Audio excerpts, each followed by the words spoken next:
Je souhaite aussi rappeler à tout un chacun que la lutte contre l'impérialisme doit être donc intégrée dans nos gènes maintenant. Ça doit être une lutte qui se mène de façon implacable et tous les jours.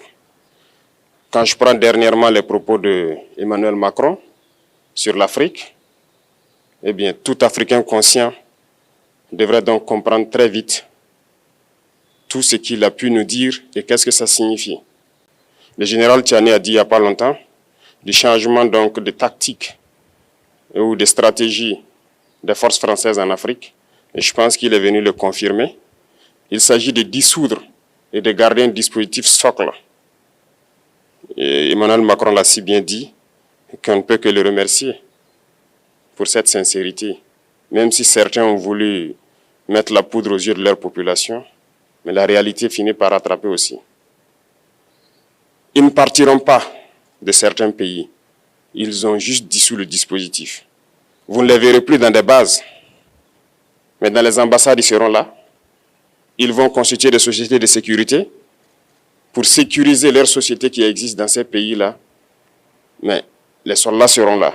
Mais vous ne les verrez plus en tenue ou rassemblés dans des bases. C'est tout ce que ça veut dire. Ils vont se réorganiser, mais seront là. Il a parlé de politesse vis-à-vis de certains chefs d'État en leur donnant la primauté d'annoncer donc la rupture ou le départ des forces françaises. Ça nous importe peu, on peut dire. Mais tout ce que nous savons, c'est que si vous voulez une rupture avec ces forces impérialistes, c'est simple, on dénonce les accords. Tout commence par là-bas. Et je pense que l'exemple du Tchad, en tout cas, est palpable. Ils ont commencé par dénoncer les accords. Sinon, si on ne dénonce pas les accords, juste dire que les bases quittent, on n'a rien fait. Parce que le problème se trouve dans les accords coloniaux de défense qui ont été signés depuis l'indépendance. Le plus dangereux n'est pas ceux-là que vous voyez dans les bases. Le plus dangereux, ce sont les conseillers militaires. Les conseillers militaires existent dans tous ces pays. Ils ont existé au Burkina aussi jusqu'en fin 2022, jusqu'à ce que nous prenions nos responsabilités. Et qui sont ces conseillers militaires? C'est ceux-là qui sont censés mettre en pratique la politique de la France ici. Ils doivent travailler à rendre nos armées très faibles pour que la France puisse toujours avoir l'argument d'exister ici.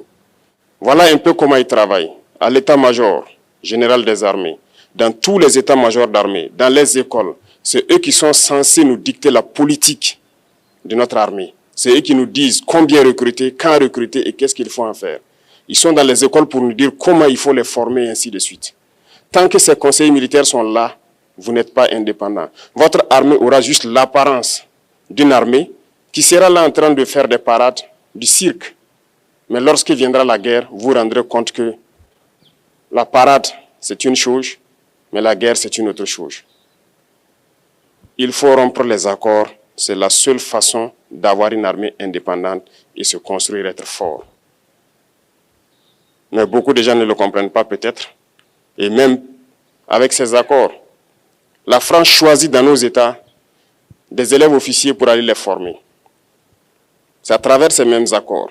Mais en réalité, ces officiers qui partent se former pour la plupart, pour la France, ils viennent pour servir l'État français dans leur pays. Ils ne viennent pas pour servir nos pays. Ils les forment pour qu'ils viennent servir les intérêts de l'État français. J'en veux pour preuve. Lorsque nous nous sommes révoltés, beaucoup d'officiers au Burkina qui ont été formés en France ont été immédiatement contactés pour leur dire que c'est le moment de se mettre en action parce que vous avez été formés pour ça, pour servir les intérêts de la France. La plupart de ces officiers nous ont rendu compte, nous avons pris acte et nous continuons de suivre. C'est une leçon que Emmanuel Macron a donnée encore aux chefs d'État africains, de se rattraper et de pouvoir vraiment mener cette lutte contre l'impérialisme. Mais en plus de ça, il a aussi insulté tous les Africains dans ses propos. Il y a une partie qui a retenu mon attention, là où il parlait d'ingratitude. Et que l'ingratitude est une maladie non transmissible aux humains. Lui, il est humain, notre ingratitude n'est pas transmissible à lui. Voilà comment ce monsieur voit l'Afrique, voit les Africains. Nous ne sommes pas des humains à ses yeux. Peut-être que c'est lui qui n'est pas humain, il ne se met pas dans la classe des humains.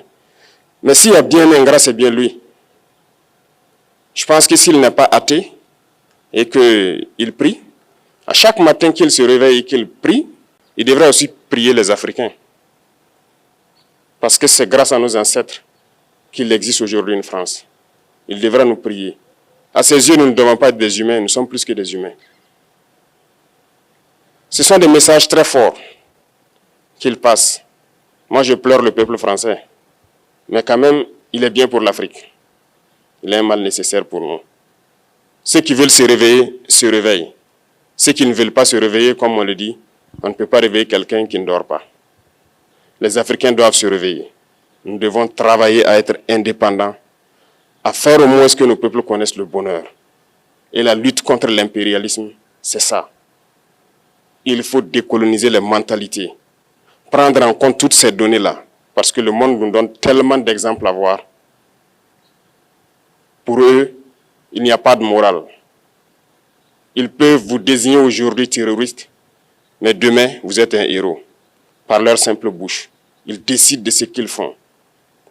Ils parlent de démocratie, mais ils se font eux-mêmes des coups d'État constitutionnels entre eux.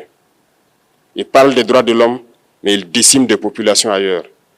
L'Africain doit se réveiller, l'Afrique doit se réveiller. Et le combat contre l'impérialisme est permanent. Et je vous invite à incorporer ce combat, à travailler en sorte que nous soyons réellement indépendants, que nous soyons autosuffisants et que nous puissions nous développer, connaître le bonheur, ce à quoi notre peuple aspire. Merci, je vous souhaite une très bonne journée, une très bonne semaine et une très bonne année. Et que Dieu protège notre chère patrie. La patrie ou la mort, nous vaincrons.